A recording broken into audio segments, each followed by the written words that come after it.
नमस्कार मित्रांनो, मराठी क्राईम स्टोरीमध्ये आपलं स्वागत आहे। घटना आहे अकोला जिल्ह्यातील तालुका मूर्तिजापूर या ठिकाणी 1 सप्टेंबर रोजी घडलेली ही धक्कादायक घटना आहे।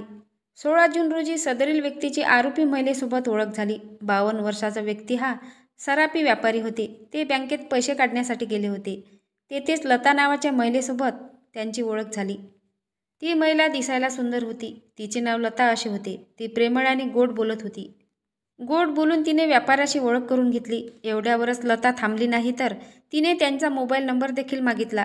दिसायला सुंदर असल्यामुळे सराफी व्यापारी लताच्या जाळ्यात अडकले। त्यानंतर तिने डायरेक्ट फोन करून सांगितले की आपण भेटूया। जाणून घेऊया सविस्तर या व्हिडिओमधून। मूर्तिजापूर या ठिकाणी लता प्रभाकर थोप वय 33 वर्ष ही महिला राहत होती। 2 जुलै 2025 या रोजी लता प्रभाकर थोप या महिलेने सराफी व्यापाराला फोन केला। माझा पती घरी नाही असे तिने कारण सांगितले। तुम्ही माझ्या घरी या। सराफा व्यापारी दुपारी 12 वाजता लताच्या घरी पोहोचले। त्यानंतर लता हिने व्यापाराला आपल्या बेडवर बसवलं आणि ती सुद्धा अगदी त्यांच्याजवळ जाऊन बसली। दोघांनी पती पत्नींनी आधीच प्लॅन करून ठेवलेला होता। त्यावेळी अचानक लताचा पती तेथे आला आणि त्याने दोघांचेही फोटो काढायला सुरुवात केली। मात्र सराफा व्यापारी फार गोंधळले। त्यांना अजिबात काहीच कल्पना नव्हती की हे काय होत आहे। त्यावेळी पती पत्नीने त्यांच्यावर खोटा आरोप लावला। त्यांना भीती दाखवली। दोघांचे काढलेले फोटो व्यापाराला दाखवले। तू जर 3 लाख रुपये दिले नाही तर हे फोटो तुझे मी सोशल मीडियावर व्हायरल करेल, तुझी बदनामी होईल। त्यावेळी सराफी व्यापारी घाबरले। त्यांनी भीतीपोटी त्या पती पत्नींना 3 लाख रुपये दिले। त्या दिवशी त्यांनी व्यापाराला सोडून दिले। त्यानंतर त्यांनी सराफा व्यापाराला सोडलं नाही। ही त्यांची फक्त सुरुवात होती। मागील 2 महिन्यात वेळोवेळी धमक्या देऊन बंटी बबलीच्या जोडीने सराफा व्यापाराकडून तब्बल 18,74,000 रुपये आतापर्यंत वसूल केले होते आणि अजूनही त्यांची मागणी थांबली नाही। 1 सप्टेंबर रोजी लता आणि तिचा पती नितेश यांनी यावेळी थेट 5 लाखाची मागणी केली।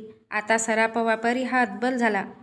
या पती पत्नीच्या त्रासाला प्रचंड घाबरले। 18 लाख घेऊनही त्यांचं समाधान झालं नाही। शेवटी व्यापाऱ्याने 2 सप्टेंबरला पोलीस स्टेशन गाठलं। त्यांनी या पती आणि पत्नी विरोधात गुन्हा दाखल केला। मूर्तिजापूर ग्रामीण पोलिसांना याबद्दल माहिती दिली। पोलिसांनी तपासाची चक्रे वेगाने फिरवली। मोठ्या शिताफीने आरोपीकरता सापळा रचला। सराफा व्यापाऱ्याला सांगितलं, तुम्ही 5 लाख रुपये घेऊन या। या जोडप्याने व्यापाऱ्याला मूर्तिजापूरवरील टोल नाक्याजवळ पैसे घेऊन येण्यास सांगितले होते। सांगितल्याप्रमाणे व्यापारी 5 लाख रुपये घेऊन आले होते।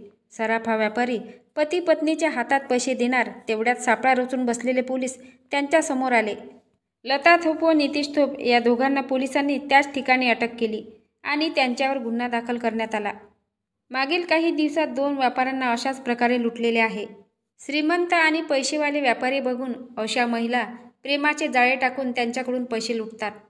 हा यांचा धंदाच होऊन बसलेला आहे। अशा महिलांपासून सावध राहायला पाहिजे। केवळ वासनेमुळे हे व्यापारी या महिलेच्या जाळ्यात अडकले।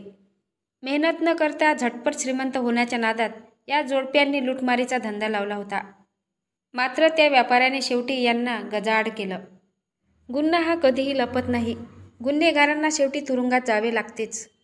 तुम्हाला या घटनेबद्दल काय वाटते नक्की कमेंट बॉक्समध्ये सांगा।